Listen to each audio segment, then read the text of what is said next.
نحمده ونصلي وسلم على رسوله الكريم اما بعد فاعوذ بالله من الشيطان الرجيم بسم الله الرحمن الرحيم لقد من الله على المؤمنين اذ بعث فيهم رسولا صدق اللہ العظیم۔ البتہ تحقیق اللہ تعالیٰ نے ایمان والوں پر احسان فرمایا جب اس نے حضرت محمد مصطفیٰ صلی اللہ علیہ وآلہ وسلم کو ان کے اندر رسول بنا کر کے مبعوث فرما دیا۔ ماہ ربیع الاول آپ علیہ الصلاۃ والسلام کی ولادت باسعادت کا مبارک مہینہ ہے۔ اللہ تعالیٰ نے اپنے محبوب علیہ السلام کا انتخاب خاندان قریش کے ایک معزز گھرانے بنو ہاشم میں فرمایا۔ آپ علیہ الصلاۃ والسلام کے پردادا جناب ہاشم ملک شام کی تجارت کے لیے جب تشریف لے جاتے تو آپ کا گزر یثرب سے ہوتا۔ ایک مرتبہ یثرب کے ایک رئیس عمر بن لبید کے ہاں ٹھہرنا ہوا اور ایسا تعلق بنا کہ حضرت ہاشم کی فرمائش پر جناب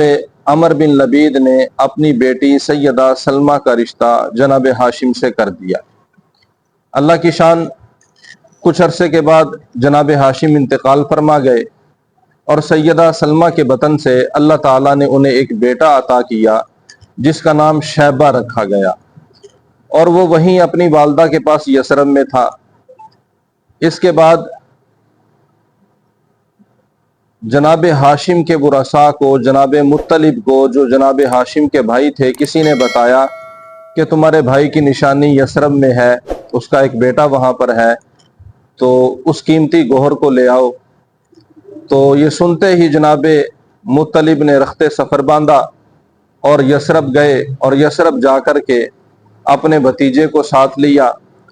اور مکہ المکرمہ واپس آ گئے۔ جب وہ مکہ مکرمہ میں داخل ہو رہے تھے تو اس وقت اس بچے کو آگے سوار کیا ہوا تھا، خود پیچھے سوار تھے۔ تو دیکھنے والوں کی جب نظر پڑی تو وہ یہ سمجھے کہ مطلب کوئی غلام خرید کر کے لایا ہے چھوٹی عمر کا، تو لوگوں نے اس کو عبد المطلب کے نام سے پکارنا شروع کر دیا، اور پھر دنیا آج ان کو عبد المطلب ہی کے نام سے جانتی ہے۔ یہی نبی کریم علیہ الصلاۃ والسلام کے دادا جان ہیں، جن کے نامور صاحبزادے سیدنا حضرت عبداللہ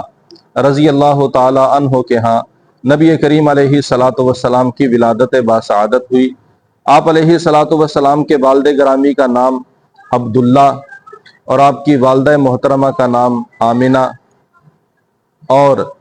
آپ علیہ الصلاۃ والسلام کا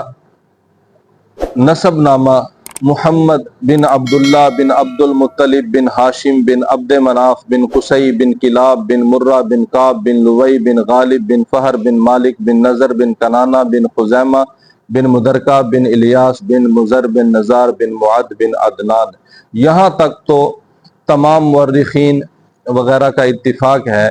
اور یہاں سے لے کر آگے حضرت آدم علیہ السلام تک کچھ اسماء میں اختلاف بھی پایا جاتا ہے۔ بہرحال اللہ تعالیٰ نے اس ربیع الاول کے مہینے کے اندر آپ علیہ الصلاۃ والسلام کو اس امت میں مبعوث فرما کر ایمان والوں کے سر پہ بہت بڑا احسان فرما دیا۔ آپ علیہ الصلاۃ والسلام کی تاریخ ولادت